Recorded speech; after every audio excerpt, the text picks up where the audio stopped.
유쾌한 남자들의 시시콜콜 토크쇼 김프로쇼 지금 시작하겠습니다. 저는 김프로입니다.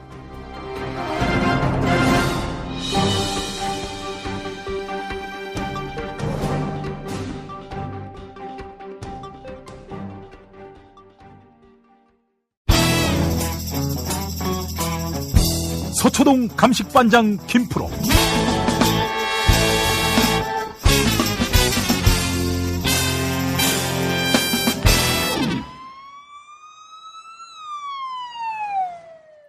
자, 김프로 나와 계시죠? 네, 안녕하세요. 김프로입니다. 예. 일단 지금 검찰 조사 앞두고 국민의당이 이번 대선에서의 그 공작, 결국 국민의당의 대선 공작으로 이제는 지칭되고 있는데, 이 대선 공작의 그 전말을 파헤치기 위해서 내부 조사를 했어요. 김관영 의원이 조사단장인데, 김관영 의원이 변호사인 모양이죠? 율사 출신이고요. 변호사에 있다가 이제 민주당으로 시작해가지고 국민의당으로 건너갔는데, 당내에서는 아무래도 이제 뭔가 모양새를 좀 취해야 되니까요. 너무 늦었다라는 지적이 있기는 하지만 계속 뭉개고 있을 수는 없는 거고, 제가 지난주에도 말씀드렸다시피 지금 손발이 너무 안 맞거든요. 예. 몰랐다고 하는데 몰랐다고 보기에 합리적으로 의심이 될 만한 뭐 이런 내용들이 너무 많이 불거져 나와가지고 지금이라도 뭔가 당내에서 이렇게 단호한 모습을 좀 보여주는 게 맞겠다라고 생각해가지고 시작은 했는데 처음에 이제 전화통화로 어느 정도 한 거 가지고 또 이제 한참 비판을 받았단 말이에요. 예. 그러니까 이제 안 되겠다 싶었는지 대면 조사를 했는데 대면 조사라고 해봐야 사실 강제로 수사할 수 있는 권한이 전혀 없기 때문에 예. 그러니까 정말 안철수 전 후보를 버릴 심산으로 이 사람한테 모든 거를 다 똘똘 말아가지고 그 사람을 이렇게 던져버릴 심산이 아니라면 할 수 있는 게 뭐가 있겠습니까? 물어보고 아셨어요? 당연히 모른다고 그러겠죠. 예. 그럼 모른다고 했을 때 추궁할 수 있는 카드가 뭐 전혀 없잖아요. 예. 안철수 전 후보가 전혀 관련되지 않았다, 몰랐다라는 거에 액션을 취하기 위한 것 이상의 의미는 전혀 없다. 뭐 그렇게 보는 게 합리적일 것 같습니다. 예. 그럼 뭐하러 조사를 했고, 뭐하러 또 조사를 일부러 회피했는지. 아니, 국민의당에서 조사를 한다고 하면 그 조사 결과를 사람들이 믿겠습니까? 그러니까 그만큼 후달린다는 얘기인데요. 할 수 있는 게 없다는 얘기예요. 그거밖에 할 수 있는 게 이제 없다는 거고, 만약에 제정신이었다면, 그러니까 표현이 그렇습니다만, 애초에 이 사실을 본인들이 주장하는 것처럼 전혀 모르고 있었는데 나중에 이거를 단독 범행인 거를 알게 됐다. 그러면 당 차원에서 선제적으로 조사를 해가지고 예. 굉장히 엄단할 것 같은 제스처를 미리 취했어야 맞죠. 그것도 안철수 전 후보가 전면에 나서서 아주 경로를 하면서 공당에서 이럴 수가 있느냐. 나의 거취를 비롯해서 1.1획도 의혹이 있지 않도록 철저하게 조사를 해가지고 먼저 밝히자. 그리고 이거에 따라서 내가 정치적으로 뭐 정계 은퇴를 포함해가지고 나오는 거에 대해서 책임을 지겠다. 뭐 이렇게 본인이 얘기를 하고 나섰으면 치고 나가야 했었다. 그럼요. 그리고 본인이 그렇게 나가는 것도 뭐 책임을 떠넘기거나 이러면 안 되고 정말 이거는 내가 몰랐다는 것만으로도 정계 은퇴를 할 만한 것이니 내 목을 내놓고 대신에 이거 진상을 밝히겠다. 라고 그렇게 던졌으면 사람들이 정말로 억울한가? 그리고 던지겠다고 하는데 만류하는 사람들이 생길 수 있거든요. 예. 근데 이거를 뭐 검찰 조사 결과를 보고 하겠다고 얘기했다가 구속영장이 발부되고 나니까 사실은 얘기할 거는 없고 좀 더 지켜보겠다고 한다거나 지금은 이제 이준서 씨 검찰 조사 결과가 어떻게 나오는지를 보고 하겠다는 거거든요. 예. 그러니까 이렇게 계속 지금 뭔가 내가 더 얘기를 했다가 스텝이 꼬일 여지가 있는지 없는지 간을 계속 보는 상황이니까 이거에 대해서 누가 진정성을 받아들이겠어요. 그렇죠. 그래서 아주 지금 양상은 최악의 상황이 됐어요.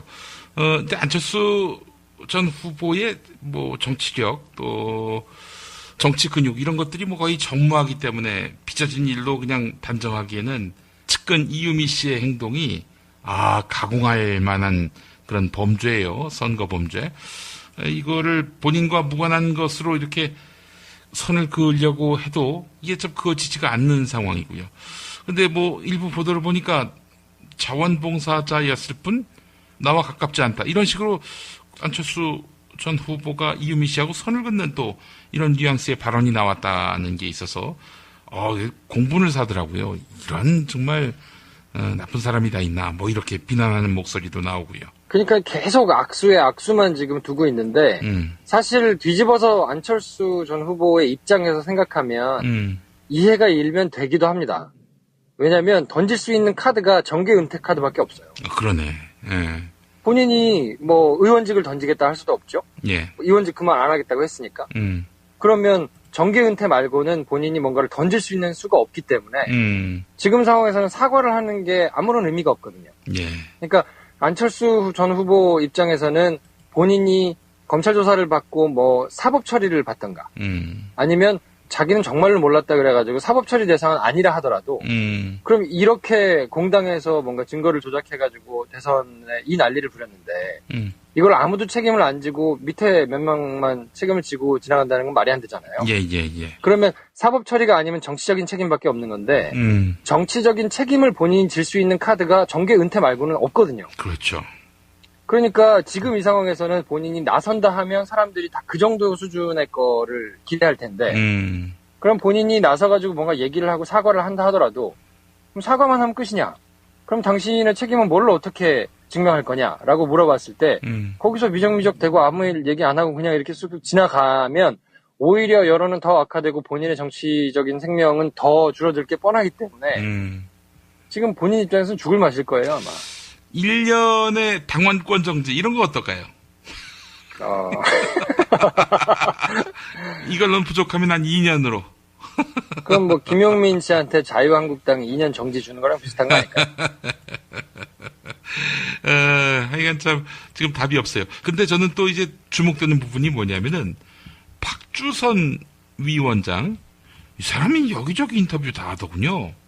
뭐 굉장히 많은 방송하고 인터뷰를 해요. 이 와중에 저는 이거 보면서 박주선 씨는 안철수는 이제 끝났으니까 일단 지금 책임을 지고 국민들 앞에 넙죽 엎드리는 모습으로서 일단 뭐 안철수와 나는 이제 별개다 이런 것들을 충분히 웅변할 수 있다라고 판단한 것 같습니다. 그래서 이건 뭐 안철수와는 이제 뭐 작별한다 이런 사인으로 전 봤거든요. 어떻게 생각하세요? 뭐 일정 부분 일리 있는 말이라고 생각합니다. 왜냐하면 지금 국민의당에 있는 사람들의 최대 관심사는 무엇보다 본인들의 정치적인 생명을 연장할 수 있느냐, 생명 연장의 꿈이거든요. 예. 그렇다고 한다면 이 이후에 당권을 어떻게 잡고 조금이라도 본인들의 지역구 내지는 본인들의 지지 기반을 공고하게 해가지고 어떻게 좀 길게 정치 생활을 해볼까라는 것에 모든 관심이 있다고 하면 그렇죠. 지금 상황에서는 당시의 지도부였던 사람들은 하여튼 굉장히 괴롭고 힘들 텐데 그렇지 않은 사람들이라고 하면 여기서 뭔가 본인들이 호통을 치고 막 나서가지고 조사를 하고 그래서 적극적으로 사과를 하고 뭐 이런 제스처를 취하면 취할수록 하고 가만히 그냥 있으면서 숨어서 도망 다니는 것보다는 훨씬 본인들한테는 기회가 온다고 생각할 거거든요. 예. 그러니까 뭐 당을 수습하는 차원에서 뭐 이런 명분들을 내걸겠지만 결국에는 그런 걸로 이제 새몰이를 해가지고 본인들이 뭔가 주도권을 쥘 수 있다라는 생각을 하는 것 같고요. 그렇지 않다고 하면 이 모든 것들이 그걸 알았던 다음 날 사실은 있었어야 맞아요. 그래야 진정성을 의심받지가 않죠. 왜냐하면 이렇게 중대한 상황인지를 몰랐을 수가 없잖아요. 예. 그리고 만에 하나 정말로 밑에 실무자 몇 명이 이렇게 공작을 해가지고 그걸로 전 당원들이 속았다 하더라도 그러면 그거를 몰랐다는 무능함 자체도 예. 공당으로서는 굉장히 큰 책임이거든요. 예. 그럼 그 책임에 대해서 즉시 밤을 새서라도 이거에 대해서 대책을 논하고 그 다음에 정말 사람들이 받아들일 수 있을 것만큼 무겁게 자기들이 책임을 통감하는 그 결과를 뭘 내놨어야 되는데 검찰 조사 받는 날 돼가지고 빼꼼히 나와가지고 죄송합니다. 그것도 90도 인사도 아니고 한 45도 인사 정도 한 다음에 들어가가지고 나몰라라고 가만히 있다가 계속 이게 뭔가 커지고 하니까는 이제서야 삐죽삐죽 나와가지고 뭔가 이렇게 한다는 것 자체가 공당으로서는 굉장히 책임 없는 자세고 이제서야 뭔가 호들갑을 떤다는 것은 결국에는 본인들의 이런 정치적인 세법, 계산 뭐 이런 거에 따른 행동이라고밖에 보이지 않는 거죠. 네, 일단 뭐 국민의당 의원들 상당수는 이 당으로는 더 이상 못 간다. 안철수와는 송별할 수밖에 없다라고 판단한 것 같습니다. 마음의 준비를 다 한 것 같고 이건 뭐 빠져나갈 구멍이 없으니까요. 예.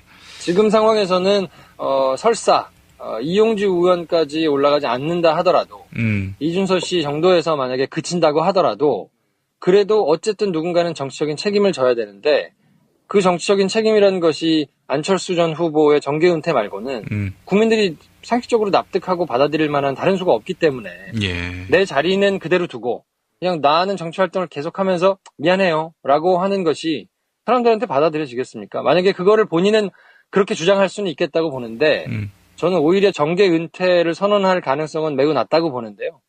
만약에 그냥 본인이 그렇게 적당히 눈치고 가려고 한다면 지지도는 더 많이 떨어져가지고 아마 회복하기 힘들 정도의 타격을 입지 않을까 저는 뭐 개인적으로 그렇게 보고 있습니다. 국민의당이 지금 이준서 씨를 보호하는 이유는 그 사람이 직함이 없었다면 보호할 이유가 없는데 당 최고위원을 했단 말이죠. 그러니까 이준서도 조작된 증거라는 사실을 아는 순간 이거는 당 차원에서의 선거 공작을 인정하는 꼴이 되기 때문에 이건 또 막아야 하거든. 또 아니면 다 같이 몰살당할 수 있기 때문에 그래서인 것 같은데 참 지금 국민의당으로서는 완전히 그 코너에 몰린 그런 상황이 돼버렸어요. 그러면 검찰 수사 얘기 한번 해보죠. 우리 김프로 보기에는 이용주 의원까지 부를 수 있다고 보십니까? 그러니까 이제 주말이어가지고 뭐 수사 관계자들한테 제가 직접적으로 이제 물어볼 수는 없으니까요. 분위기를 보려고 해도 일단 방송을 들으시는 오늘 조사 상황이 이제 어떻게 진행되는가를 보면 짐작을 해볼 수 있을 것 같거든요. 예. 이준서 씨가 일단 오늘 이제 조사를 받을 거기 때문에 신분은 일단 피의자 신분이고요. 그러면 본인이 만약에 여기서 긴급 체포되거나 뭔가 구속영장이 청구돼가지고 발부가 된다고 하면 검찰이 지금까지 밖에서 언론에다가 얘기했던 나는 정말로 몰랐고 너무나 다른 것들이 완벽했기 때문에 순수하게 믿을 수밖에 없었다라고 얘기했던 것이 깨질 만한 증거를 명확하게 가지고 있다는 얘기거든요. 예. 그렇게 되면 상황은 뭐 이용주 의원뿐만 아니라 다른 사람에게까지 굉장히 커질 수 있어요. 이게 공직선거법상 허위사실 유포 혐의인데 조항을 잘 보면 허위사실을 유포했거나 유포하게 만든 자는 처벌을 한다라고 돼 있기 때문에 예. 유포를 한 이유미 씨 당사자뿐만 아니라 이거를 어쨌든 묵인하고 방조해가지고 유포하게 만든 사람들도 다 사법적인 처벌을 받게 된단 말이에요. 예. 그리고 형량도 무지하게 세고요. 그렇기 때문에 이준서 씨가 어떻게 되느냐. 근데 만약에 이제 구속영장을 청구하더라도 법원에서 보기에 이거는 뭐 양측의 주장이 팽팽하게 맞서고 이걸로는 그렇게 크게 증거가 될 만한 게 없겠다 생각하면 사실 구속영장이 기각될 수도 있거든요. 예. 그렇게 된다고 하면 윗선으로 올라가기는 조금 어려울 수 있고 그러면 남은 것은 정치적인 책임을 누가 어떻게 질 것이냐만 남게 되는 건데 예. 어찌됐든 안철수 전 후보나 뭐 윗 지도부 당시 선거를 적극적으로 끌고 나갔던 수뇌부들한테 정치적인 타격은 어쩔 수 없을 것인데 이제 어느 선까지 어떻게 사법 처리를 받게 되느냐 이 문제는 오늘 이준서 씨의 조사 결과가 어떻게 나오느냐에 따라서 대략 점쳐볼 수 있겠다. 예. 그렇게 볼 수는 있죠. 그러니까 이준서 씨에 대한 구속영장이 청구되고 만약에 집행된다면 이제 지도부를 향한 뚝이 허물어지는 셈이 되지만 이준서 선에서 영장이 청구되지 않거나 청구됐더라도 기각되면 지도부 핵심까지 가는 일은 막을 수 있을 것이다. 이렇게 봐도 되는 거군요. 사법 처리 부분만요. 사법 처리 부분과 대신에 이제 정치적인 책임 부분은 별개이기 때문에. 예. 그거는 정말 최악 중에 최악으로 가는 게 굉장히 많은 사람들이 사법 처리를 받아서 불려다가 조사를 받고 이제 그게 사법 처리를 받는 사람이 여럿 생기고 당 지도부에서도 사법 처리를 받는 사람이 나오고 이런 상황이 정말 최악 중에 최악이고요.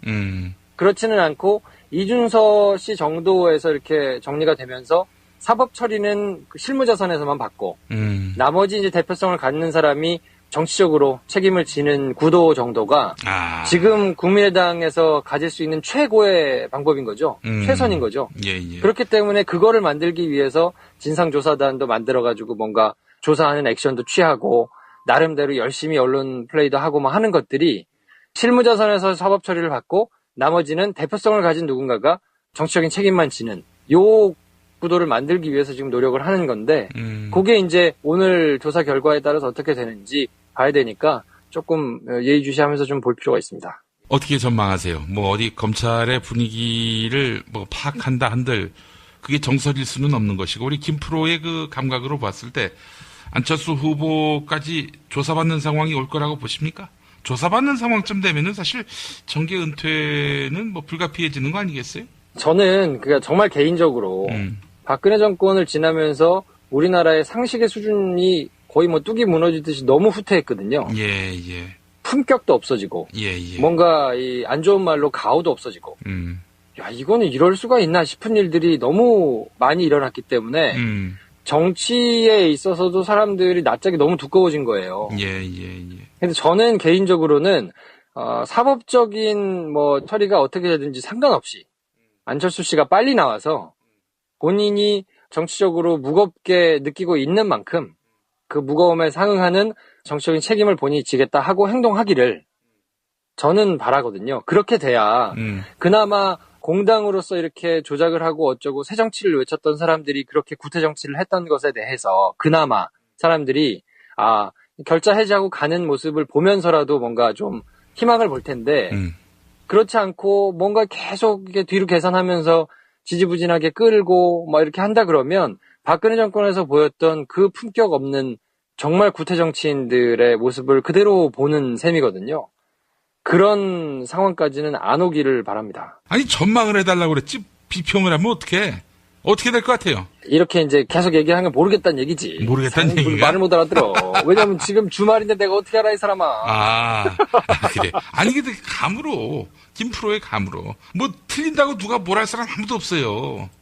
그렇죠. 근데 저는 개인적으로는 뭐 이준석 씨나 실무적인 선에서 받고 위에서 한두 사람 정치적으로 그냥 책임을 지는 정도가 아니겠는가.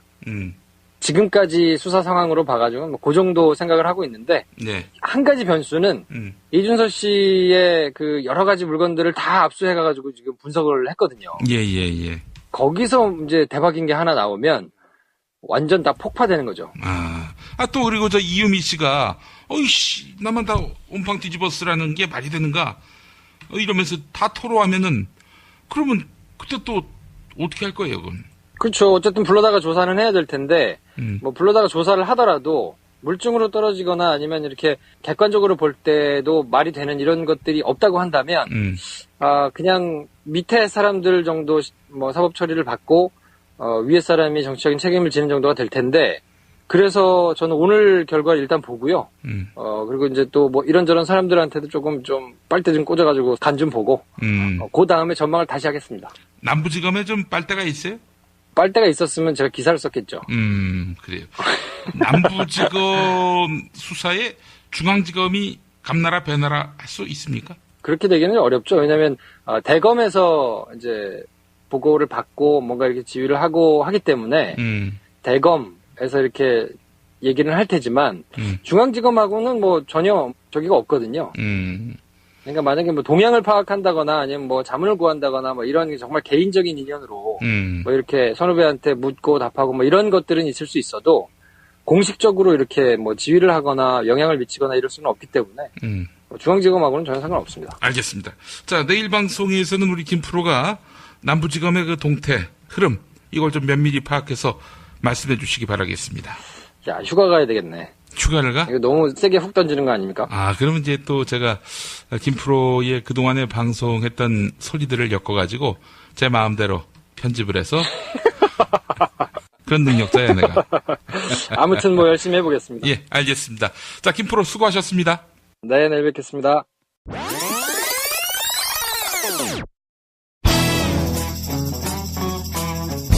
서초동 감식반장 김프로.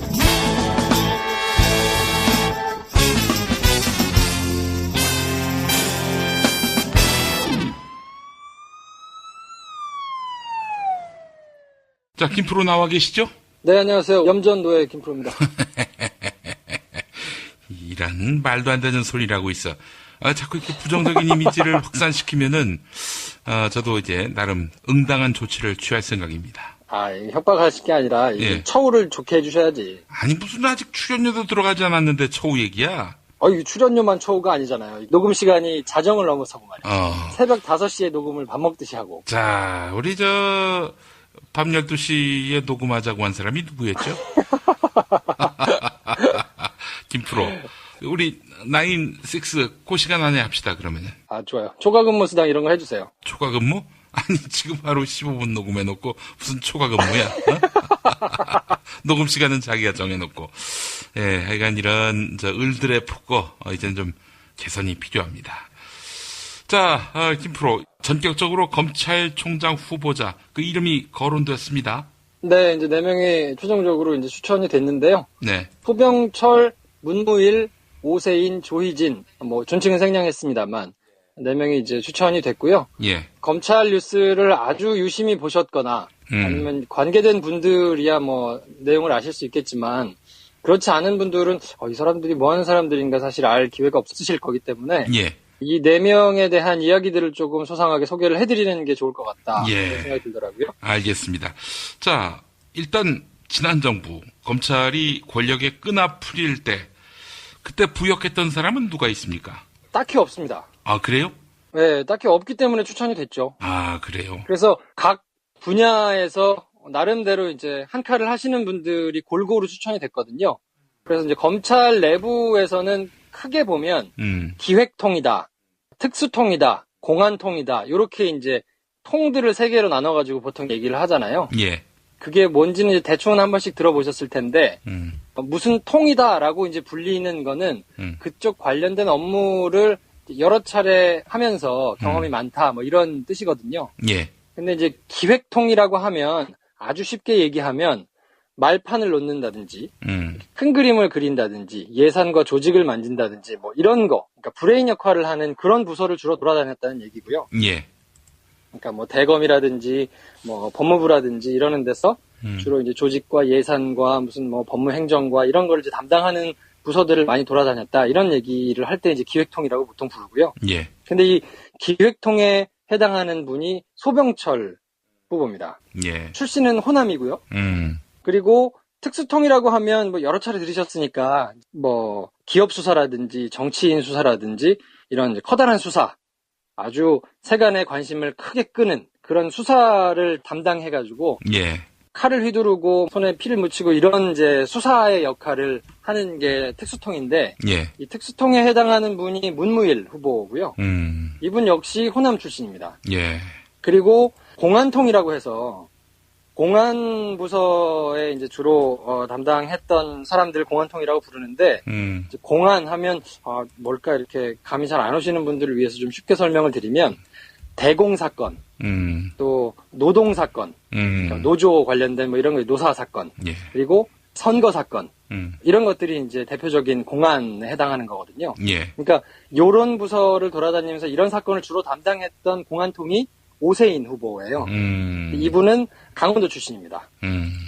그리고 조희진, 처음으로 이제 여성 검찰총장 후보자가 추천이 됐는데, 예. 이분은 여성 담당이에요. 그러니까 그래서 무슨 말이냐면, 검찰 사상 첫 여성 부장검사, 그리고 검찰 사상 첫 여성 차장검사, 그리고 여성으로는 검찰 사상 처음으로 검사장까지 하신 분이거든요. 예. 그러니까 여검사들의 비율이 지금 굉장히 많이 늘어났는데 여성으로서는 처음으로 여러 가지를 하셨던 분이기 때문에 기수는 이 4명 중에서 가장 낮고 서울 출신인데 이분이 아무튼 여성 몫으로 추천됐다 이렇게 보시면 될 것 같습니다. 예, 예. 자, 이 4명 한마디로 얘기해서 대과가 없었다. 지난 세월에. 큰 잘못 없이 정치검찰에 5점을 남기는데 한 몫을 한 일이 없다. 하여간 그렇다 치고요. 근데 그것만으로 검찰개혁의 적임자다. 이렇게 말할 수 있는 건 아니지 않습니까? 그렇지는 않죠. 그런데 그 박근혜 정부에서 아주 확실하게 검찰 인사에서 했던 게 뭐냐면 족적을 남겼던 게 예. 호남 인사의 배제입니다. 아주 그건 확실하게 했어요. 예. 호남 인사들은 인사에 있어서 한 번도 요직에 가거나 뭔가 이렇게 기용이 돼본 적이 별로 없어요. 예. TK들 내지는 이렇게 PK 이런 쪽만 주로 많이 저기가 됐고요. 호남 인사들은 처절하게 왕따를 당했기 때문에 예. 뭐 주요 사건에 맞는 부서에 가야 부역을 해도 할 텐데 철저히 그런 게 배제가 됐기 때문에 소병철, 문무일 이런 분들은 예. 주변에서 이렇게 들어보면 평이 괜찮아요. 되게 인품이나 일하는 스타일이나 이런 것들이 굉장히 꼼꼼하게 일 잘하고 네. 나름대로 후배들한테 덕망도 있고 괜찮다라고 예. 하는데 호남 인사여서 철저히 배제됐기 때문에 아하. 지난 정권에서는 뭐 상대적으로 불이익을 받았던 분들이라고 보시면 되고요. 소병철 후보 같은 경우에는 늘 검찰총장 후보할 때마다 올라갔어요. 예. 근데 어쨌든 뭐 호남 인사이기 때문에 될 리가 없었겠죠. 그래서 이제 여러 번 했는데 이분 같은 경우는 조금 특이한 이력이 검사를 그만둔 이후에 다른 분들은 뭐 대형 로펌에 가서 돈 많이 버시거나 뭐 이런 활동들을 주로 하시는데 이분은 농협대학 석좌 교수가 마지막인데 주로 법무연수원 교수라든지 농협대학 그리고 제가 기억하기로는 순천대학 뭐 이런 데서 아마 하셨을 텐데 뭔가 이렇게 강의를 하시는 걸로 수입을 삼으셔가지고 활동을 하신 거라서 다른 율사 출신들하고는 좀 달리 검찰 출신 율사들하고는 좀 달리 뭔가 굉장히 좀 특이한 행보를 보이셨다고 보고 저는 개인적으로 후학들을 이렇게 가르치고 하는 걸로 한동안 계속 생활을 하신 것이 바람직하다고 저는 개인적으로 생각하거든요. 그러니까 뭐 대법원이라든지 검찰의 주요 요직을 하신 분들은 법무법인에 나와서 뭔가 변호를 하는 이 업무를 하는 것 자체가 그렇게 썩 아름답지는 않다라고 저는 이제 개인적으로 생각하는데 이분은 그게 사실은 쉬운 일은 아니거든요. 돈을 많이 벌 수 있는 거를 놔두고 일부러 그렇게 해야 되는 거니까 예. 그런 부분에서 일정 부분 보이는 뭐 품성이라든지 이런 게 있다고 볼 수 있을 것 같고요. 공안통인 오세인 후보 같은 경우에는 공안만 담당해왔기 때문에 그리고 소년등과를 해서 젊은 나이에 검사가 됐거든요. 예. 그래서 똘똘하게 기수 중에서 굉장히 잘 나가는 사람인데도 불구하고 크게 정권에 부역할 만큼 대과가 있지는 않아요. 그리고 이분 같은 경우에는 아주 대표적인 흑수저입니다.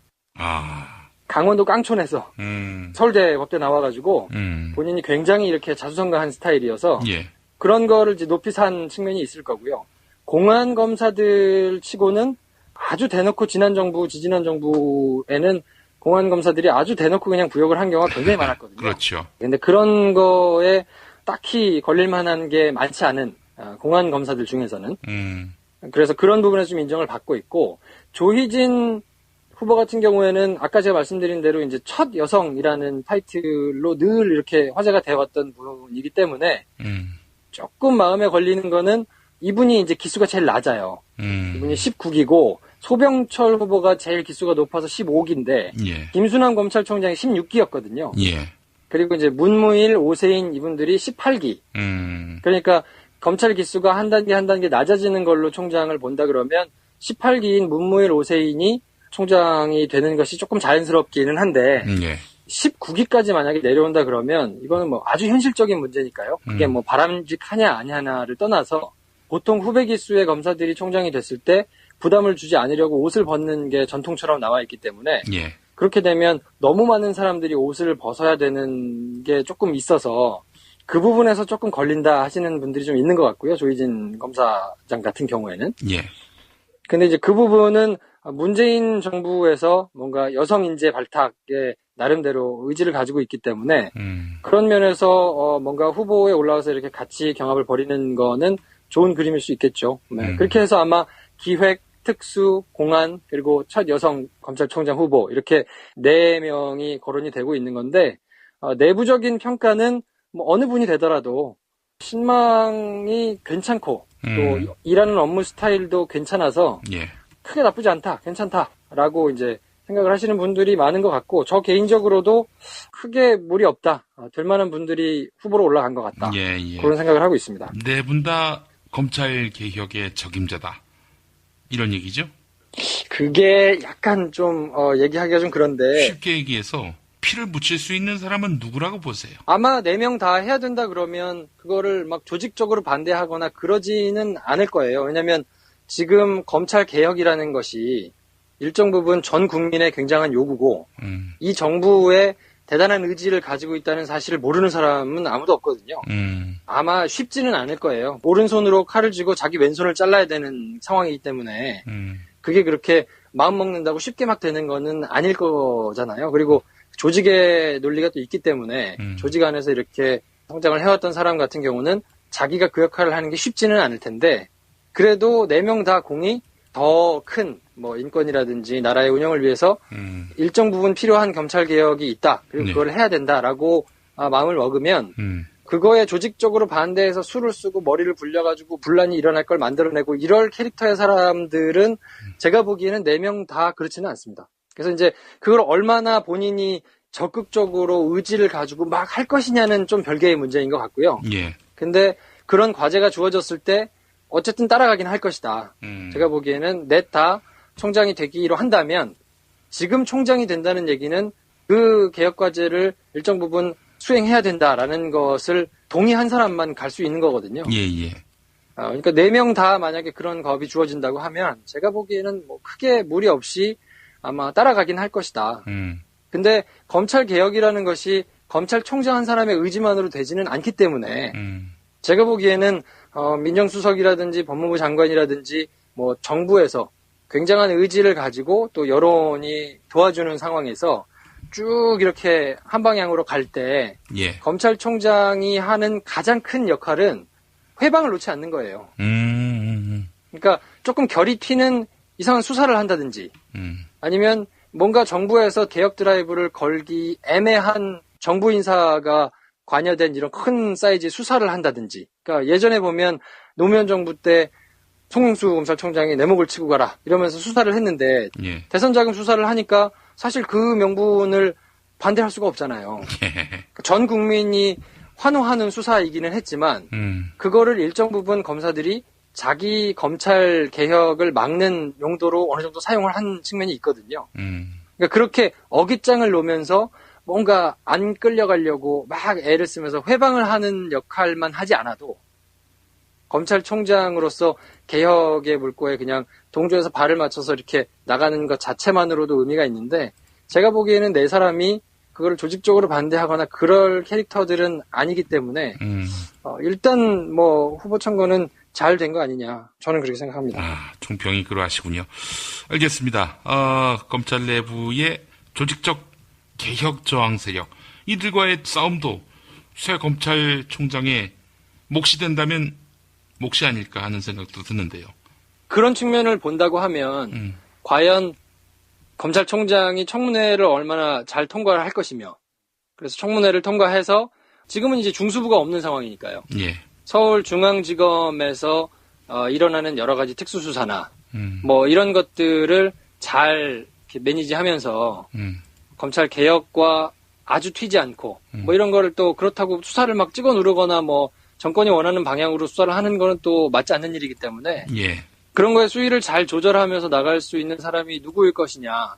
뭐 기획, 특수, 공안 뭐 이런 편에서 이제 다 각자의 특기들이 있기 때문에 특수통만 잘한다 내지는 뭐 공안통만 잘한다 이렇게 볼 수는 없고요. 예. 그냥 각자 장점을 살려서 할 수 있는 거를 어떻게 누구를 선택하느냐의 문제인 것 같아요. 제가 한번 맞춰볼까요?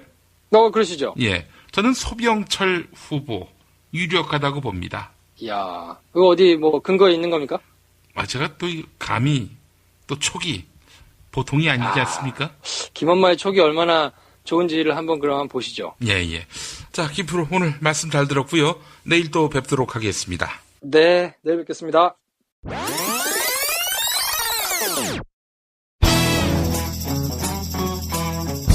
서초동 감식반장 김프로.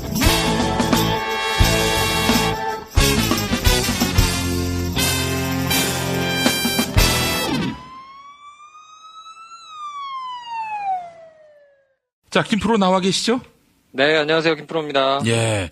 제가 어제 소병철 검찰총장 가능성 매우 높다. 이렇게 이야기했다가 개망신을 당했습니다. 이게 말이죠. 여러분들께 좀 소상히 말씀드리면 우리 김프로가 뭘 소상히 말씀드려 여기까지 소병철이 가능성이 높다 이렇게 얘기를 해가지고 이거 모처럼 또 광을 팔 수가 있겠구나 해가지고 내가 점친 것처럼 이렇게 했는데 아주 확실하게 제가 낚였습니다. 예, 네가 인간인가 싶습니다. 예. 이런 걸 두고 이제 사필 규정이라고 하죠. 사필 규정? 숟가락 얹었다가 숟가락을 빤 맞은 격인데. 야, 요 정도의 그 소소한 재미거리는 또 던져드려야 되지 않겠습니까? 이렇게 낚였네. 야, 여러분 천하의 사기꾼 김프로 말 반만 믿으십시오. 예. 자, 그래서 이제 문무일 검찰총장 후보자가 이제 지명이 됐어요. 예. 어제 이제 뭐 후보로 선거가 됐던 4명에 대해서 각각 이렇게 설명을 드렸었는데 오늘은 문무일 후보자에 대해서 좀 자세하게 한번 얘기를 해드릴까 하는데요. 예. 1961년생이고 광주 출신입니다. 네, 그래서 사법연수원으로는 18기고요. 직전 김순환 검찰총장이 16기였으니까. 예. 그리고 이제 한참 시끄럽게 막 유명했던 최재경, 홍만표 뭐 이런 분들이 이제 17기거든요. 예. 그러니까 그 분들보다 한 기수 아래고 우리 세간을 떠들썩하게 했고 지금도 떠들썩하게 하고 계시는 우리 우병우 전 민정수석이 19기니까 예. 그 사이에 위치했다 이렇게 보시면 될 것 같고요. 대구지검에서 이제 검사 생활을 시작해가지고 전통적인 특수통 검사입니다. 2004년에는 대표적으로 그 참여정부 때 대통령 측근 비리 의혹 사건의 특검 파견도 됐었고요. 예. 그 뒤에 이제 대검에서 쭉 근무를 하면서 뭐 중수일과도 있었고 특수 일부장도 했었고 예. 나름대로 이제 요직을 쭉 거치면서 전형적인 특수통 검사로 이렇게 이름을 날리다가 박근혜 정부 들어서는 어제 제가 설명드린 것처럼 철저한 호남 배제 원칙에 따라서 그냥 빙빙빙 뭐 여기저기 별로 그렇게 변방만 좀 맴돌았던 뭐 그런 전력을 가지고 있고요. 예. 가장 최근에 했던 수사로는 성완종 게이트에서 이제 홍준표 지금은 이제 당대표가 됐는데 예. 당시 홍준표 경남도지사를 기소했었죠. 그런데 그걸 두고 논란이 있더라고요. 그러니까 그걸 두고 이제 비판이 있죠. 왜냐하면 친박 인사들 거론됐던 사람들은 다 거의 이제 면죄부를 주고 당시에 떨거지였던 우리 홍준표 경남도지사만 이제 기소를 하고 예. 뭐 이렇게 해가지고 수사를 정권의 입맛에 맞게 한 거 아니냐 이제라고 비판을 하는 분들이 계시죠. 지금의 기준으로 보면 미흡한 수사라고 볼 수도 있고 어쨌든 그 홍준표 당대표 같은 경우에는 2심에서 무죄를 받았잖아요. 예. 그래서 이제 대법원 판결을 앞두고 있는 상황이고 뭐 이렇기 때문에 그거에 대해서 굉장히 엄격한 잣대를 들이대면 이제 욕을 먹을 만한데 저는 이렇게 좀 말씀을 드려보고 싶어요. 윤석열 지금 서울중앙지검장이 2013년도에 국정원 대선 개입 사건을 수사하다가 예. 최동욱 검찰총장이 혼외자 사건 때문에 옷을 벗었단 말이에요.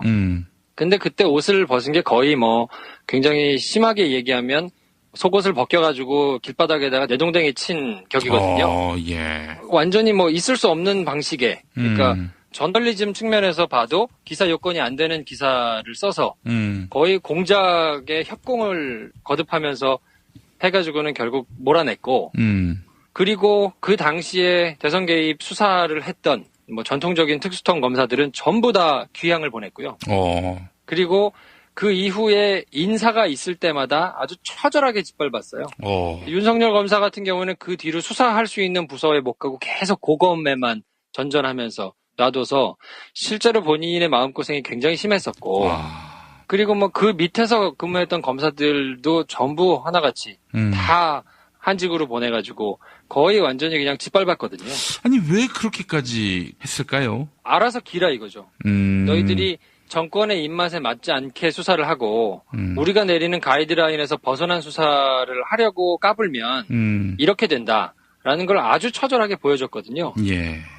그렇기 때문에 사실상 제 개인적인 생각으로는 윤석열 중앙지검장이 그 국정원 대선 개입 사건 수사하다가 중간에 이제 강등돼가지고 귀향을 간 그 사건 이후로 그 전에가 이제 최동욱 총장이 옷을 벗었고 최동욱 총장이 옷을 벗은 상황에서 윤석열 팀장을 위시로 해서 꾸역꾸역 팀을 꾸려가던 그 팀을 윤석열을 날려버리고 나머지 검사들도 나중에 다 한직으로 보내버렸거든요. 예. 그러니까 윤석열을 마지막으로 해서 수사가 진행되는 모든 수사들이 다 제대로 된 수사가 거의 없다고 봐도 뭐 될 겁니다.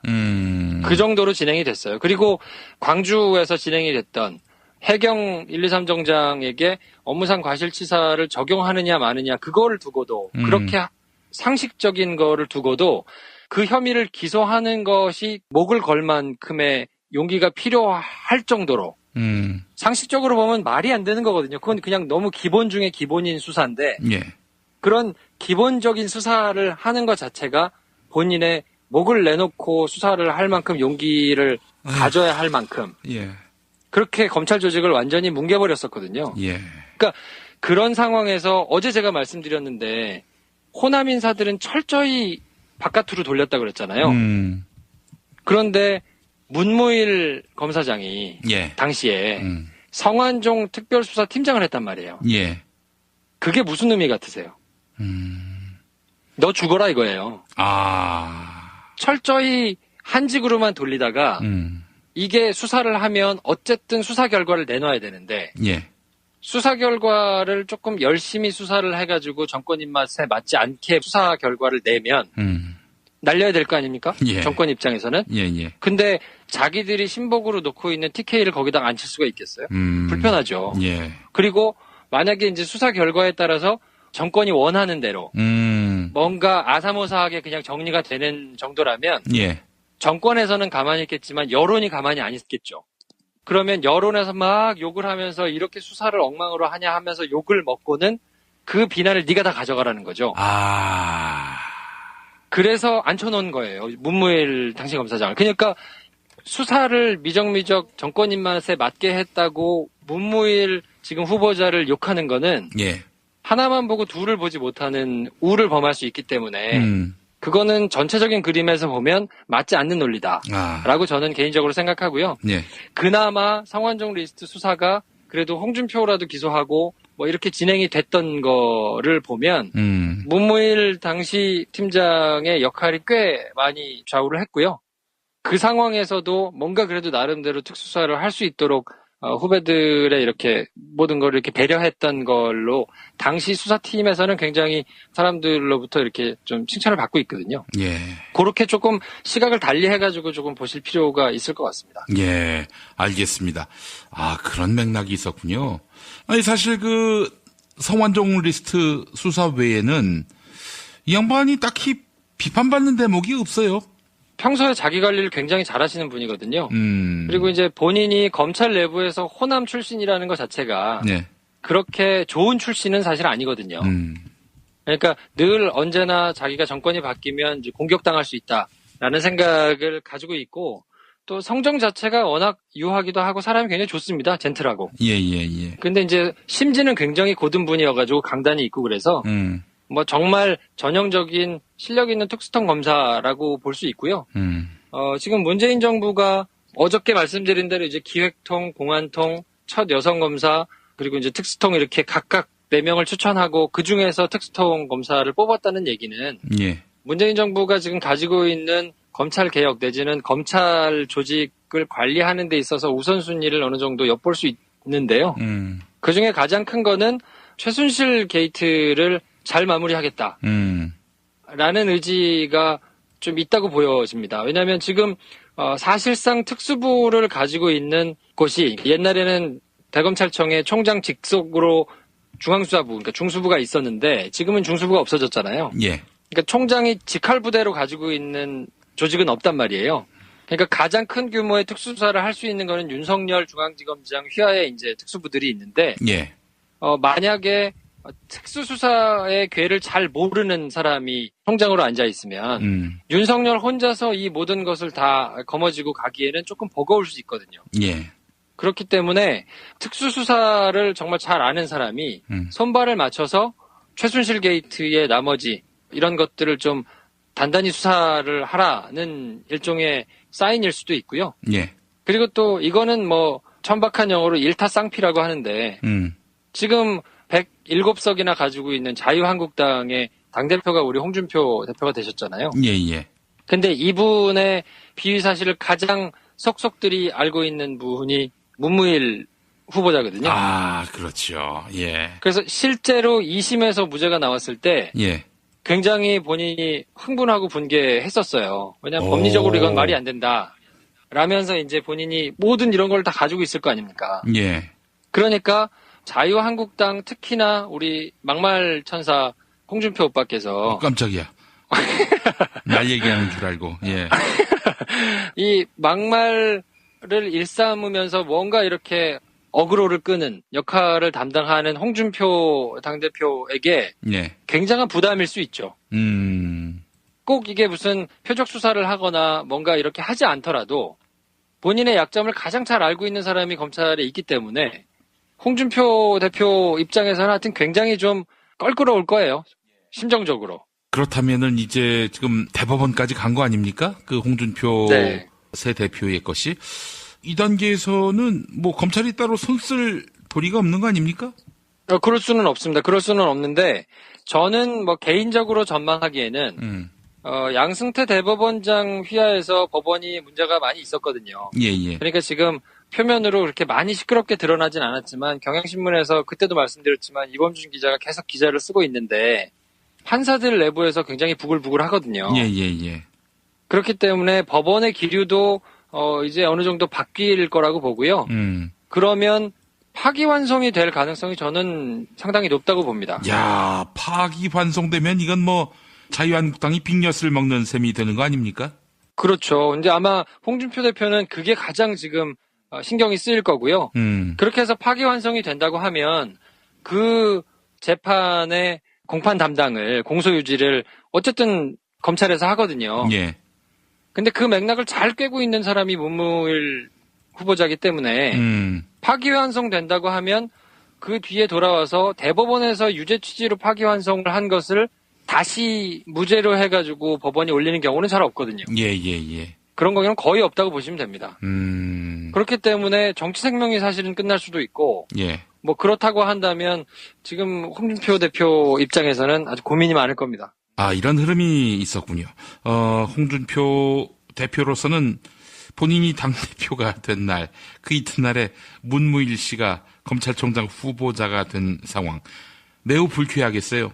그렇죠. 그리고 2004년에 기억하시는 분들이 있을지 모르겠는데, 예. 당시 노무현 대통령 측근 비리 의혹 사건에 이제 그 문무일 당시 부장검사가 이제 수사를 할 때, 예.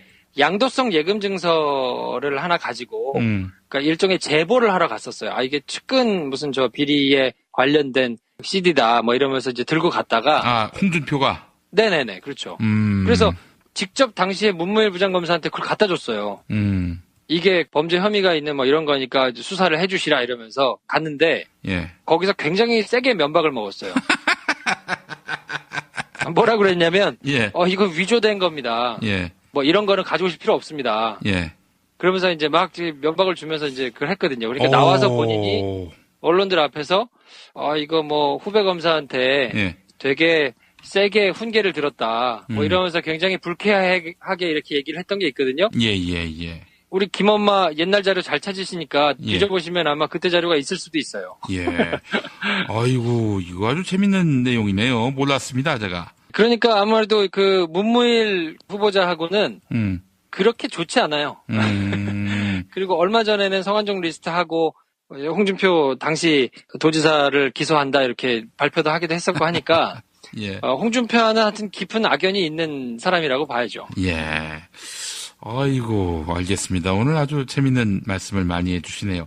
자, 이제 문무일 검찰총장 후보자. 만약에 이분이 이제 검찰총장이 된다면 뭐 되겠죠. 그런데 어떻습니까? 검찰개혁의 적임자라는 어제 견해 뭐 달라질 게 없겠죠?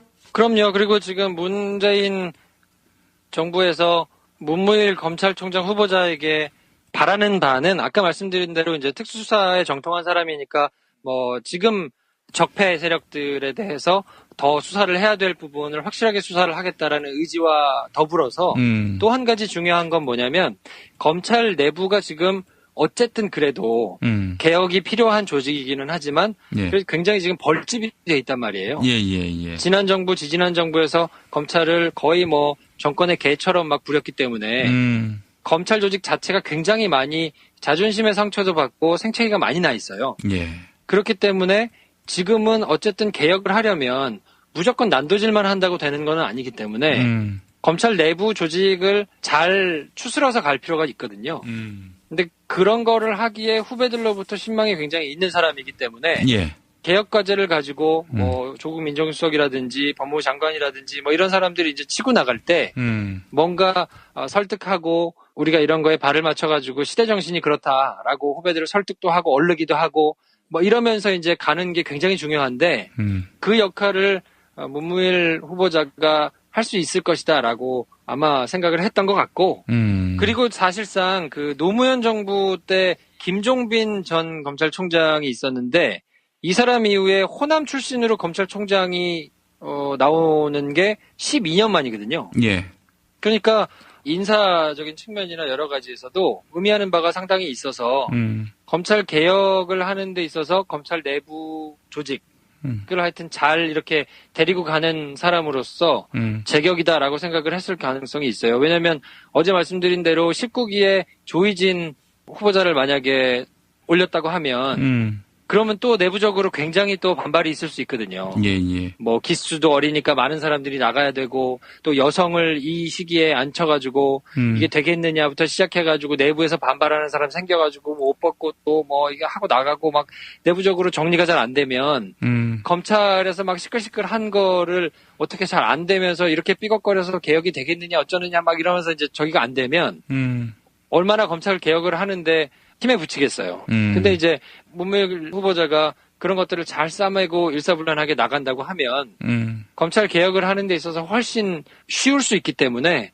그런저런 것들을 다 계산한 수로 여러 가지 면에서 문무일 후보자가 굉장히 좀 제격이었다고 판단한 것 같고 뭐 저도 그렇고 뭐 내부에서도 그렇고 여러 지금 바라보고 있는 뭐 서초동의 많은 기자들도 그렇고 큰 틀에서 무리 없다. 그래서 이제 청문회에서만 큰 과가 나오지 않는다고 하면 제가 보기에는 새 정부 첫 검찰총장으로는 나쁘지 않은 카드다. 뭐 저는 개인적으로 그렇게 판단하고 있습니다. 예, 알겠습니다. 자, 김 프로 오늘 말씀 잘 들었고 내일 뵙도록 하겠습니다.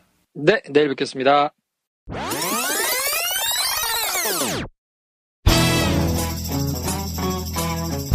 서초동 감식반장 김프로.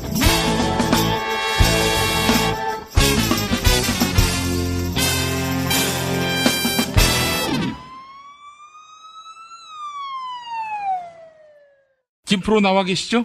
네, 김프로입니다. 어떻게 이재용 무죄가 되는 겁니까? 뇌물죄인 줄 알았는데 안종범 전 청와대 정책조정수석 그 수첩 이거를 정황 증거로만 볼 수 있다.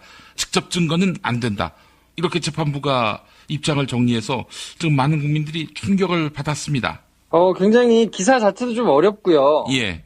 그래서 어쩌란 말이냐. 이게 뭐 정황 증거가 된 게 뭐 어떻단 얘기냐라는 거에 대해 설명을 해줘야 될 텐데 그런 내용도 없거든요. 예. 그냥 쉽게 결론부터 말씀드리면 대세에 지장 없다.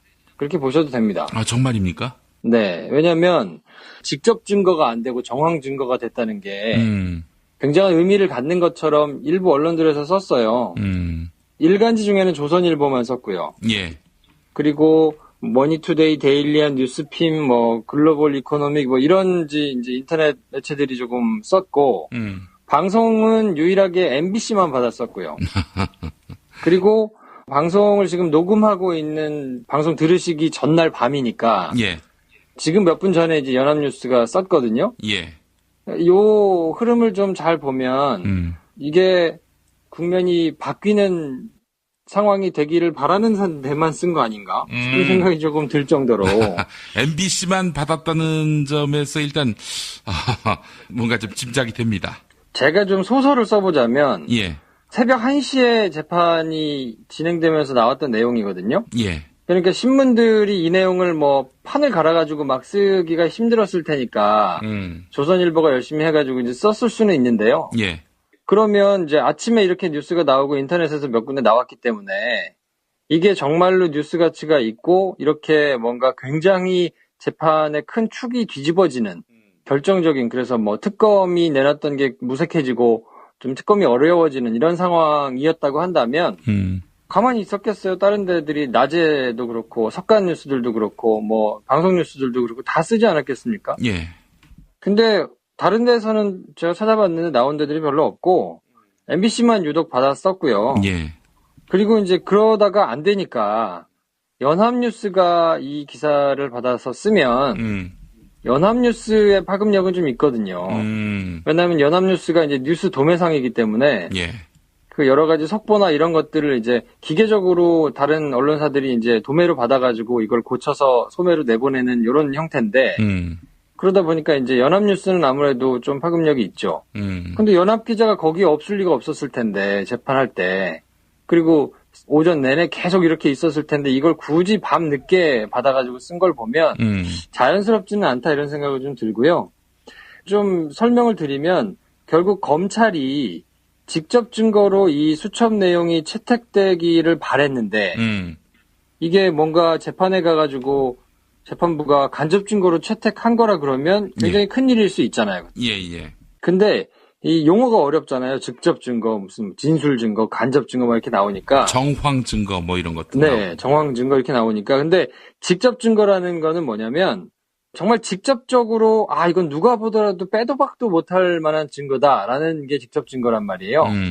그러니까 지금 이재용 부회장하고 박근혜 전 대통령하고 독대를 했잖아요. 예.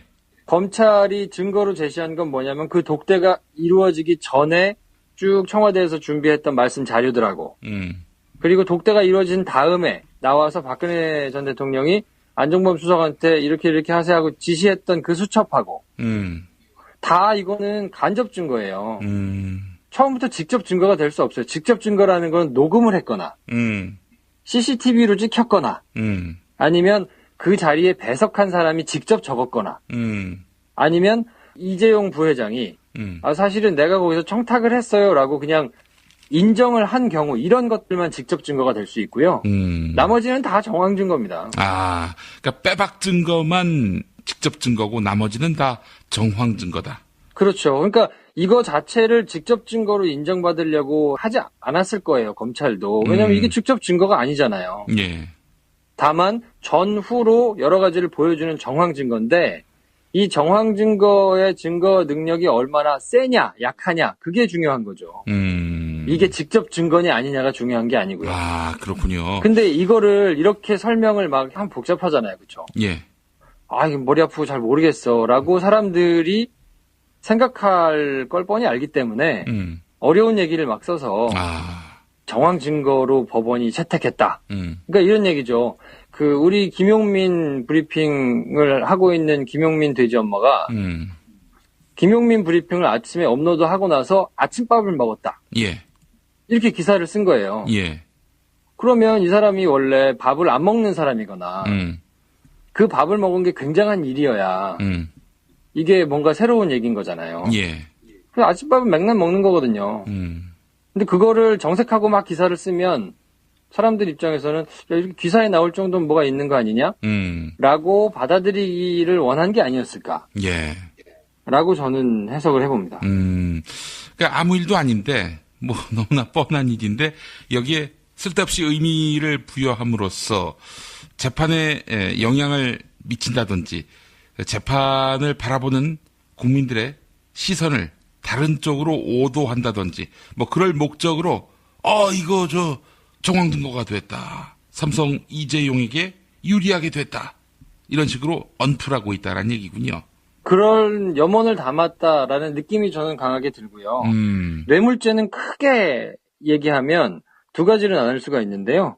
뇌물죄 수사 같은 경우에는 이렇게 직접 증거가 있는 경우, 그러니까 준 사람이 줬다고 얘기하는 경우가 많아요, 사실. 왜냐하면 그래야 검찰이 기소를 할 수가 있단 말이에요. 예. 준 놈도 안 줬다 그러고 받은 놈도 안 줬다 그러는데 명확한 증거가 없으면 기소 자체가 되기가 좀 어렵기 때문에 뇌물죄는 이렇게 딱 떨어지게 내가 저 사람 돈 줬어요. 아니면 제가 주는 거 봤어요. 막 해가지고 증거가 있는 경우가 많고요. 준 사람이 끝까지 부정하면서 나는 돈을 안 줬다. 받은 사람도 끝까지 부정하면서 돈을 안 받았다 하는 경우가 왕왕 있는데 이런 경우는 사실 무죄를 받는 경우가 많습니다. 증거가 없어가지고 무죄가 나오는 경우가 많아요. 그러니까 이 경우는 사실 굉장히 어려운 재판은 맞아요. 그리고 이게 내용이 얼마나 촘촘하게 잘 진행이 되느냐에 따라서 무죄가 될 수도 있어요, 사실은. 그러니까 그만큼 위험 부담이 있는 거는 맞고요. 그렇지만 지금 재판이 쭉 진행되는 여러 가지 상황들을 보면 결코 이재용 부회장한테 유리하지는 않거든요. 그래요? 왜냐하면 돈을 지금 준 사람과 받은 사람이 다 똑같이 주지도 않았고 받지도 않았다고 얘기를 하고 있지만 청와대한테 보건복지부나 공정거래위원회가 지속적으로 삼성 합병과 관련된 거를 계속 보고를 했단 말이에요. 그리고 국민연금은 그냥 상식적으로 보면 말도 안 되게 삼성 편을 들어주면서 자기들이 기꺼이 손해를 봤단 말이죠. 이것 때문에 복지부 장관과 이런 사람들이 실형을 선고받았거든요. 그렇게 실형을 선고받았다는 것 자체가 뇌물을 받거나 부정한 게 없는 상황에서는 상식적으로 일어나기 힘든 일이기 때문에 예. 이재용 부회장한테는 절대 유리하지 않습니다. 그리고 안종범 전 수석의 수첩도 굉장히 많은 분량이 빼곡하게 적혀 있기 때문에 그것이 정황 증거이지만 굉장히 강력한 정황 증거로 사용될 수 있거든요. 그러니까 이걸 정황 증거로 인정받았다. 그러니까 뭔가 있는 거 아니냐라고 막 이렇게 군부를 지금 지피고 있는데 정황 증거이기는 하나 그것이 가지고 있는 여러 가지 함의하는 것이 굉장히 강력하고 지금 이 일과 연관되어 있는 사람들이 이미 실형이 나온 상황이고 예. 뭐 이런 상황이기 때문에 이재용 전 부회장에게 결코 유리하게 판이 돌아가고 있는 거는 아니라서 이거는 더 지켜봐야 될 일이고요. 그래서 상당수의 많은 다른 언론들이 그냥 기사를 받지 않고 그냥 뭐 이렇게 있는 것 같아요. 근데 이제 연합뉴스가 기사를 받았기 때문에 이거를 이제 확대 재생산해가지고 얼마나 많은 언론들이 받을까? 뭐 이거는 좀 지켜봐야 될 텐데 김용민 브리핑을 들으시는 분들은 그래도 이거에 너무 큰 의미를 부여하시거나 막 이제 이재용이 무죄가 나오겠구나 뭐 이렇게 생각하거나 그러시지는 않아도 되지 않을까? 저는 지금까지는 그렇게 생각합니다. 일종의 그 불감청 고소원. 감히 청하지는 못할지언정 그것을 마음속으로 바란다. 이런 고사성어가 생각나는 최근의 흐름이네요. 보니까. 네. 예. 그렇다면은 예를 들어서 이재용 무죄 확률이 높아졌다. 이런 여론이 형성되면은 이재용한테 무슨 도움이 될까요? 아니 이재용한테 도움이 되는 게 아니라 우리 열심히 하고 있어요라고 뭐 보여주고 싶은 모양이죠. 삼성한테 그런 게 있지 않을까 싶고요. 이거 조금 이제 어려운 얘기를 하나 좀 드리면 이재용은 뇌물을 줬기 때문에 뇌물 공여죄고요. 박근혜 전 대통령은 뇌물을 받았기 때문에 뇌물 수수죄인데 그때도 말씀드렸지만 수수는 직접 받거나 아니면 달라고 요구했거나 받기로 약속만 해도 해당되거든요. 수수에. 그런데 그러면 공여한 사람이 뇌물을 준 사람이 만약에 무죄가 나면 수수한 사람도 자동으로 그러면 무죄가 나는 건가? 이게 약간 헷갈릴 수가 있거든요. 왜냐하면 요구하거나 약속만 할 수 있잖아요. 근데 얘가 돈을 안 줄 수 있잖아요. 근데 이게 어떻게 되는 거지? 라고 생각하실 수 있는데 여기 크게 두 가지로 나뉘어요. 다수설은 수수하고 공여는 같이 간다. 준 사람이 무죄가 나면 받은 사람도 무죄가 난다. 이게 같이 간다는 게 다수설이고요. 예. 소수설은 따르고 갈 수 있다. 공여자가 아니더라도 수수자는 될 수 있다. 뭐 이렇게 하는 게 소수설인데 여기서는 약간 어려울 수 있다, 민감할 수 있다, 복잡할 수 있다라고 설명을 드리는 이유가 뭐냐면 이거를 공여부터 볼 거냐. 그러니까 준 사람 입장에서 볼 거냐 아니면 받은 사람 입장에서 볼 거냐에 따라서 약간 결과가 달라질 수 있어요. 그러니까 뇌물을 받은 사람 입장에서 여러 가지를 판단해서 보고 이거는 충분히 약속을 했고 받았을 것으로 판단이 된다라고 생각하고 그 결론을 먼저 내면요. 준 사람도 당연히 준 것이 되겠죠. 네. 근데 만약에 준 사람 입장에서 먼저 생각해서 그래 그러면 다른 건 모르겠고 이 사람이 뇌물을 줬다는 거를 명확하게 입증이 됐느냐부터 보고 그래? 이건 입증이 안 된 거 아니야? 라고 먼저 판단을 해버리면 예. 그 뒤에는 볼 것도 없이 이 사람이 무죄니까 받은 것도 무죄 이렇게 날 수도 있어요.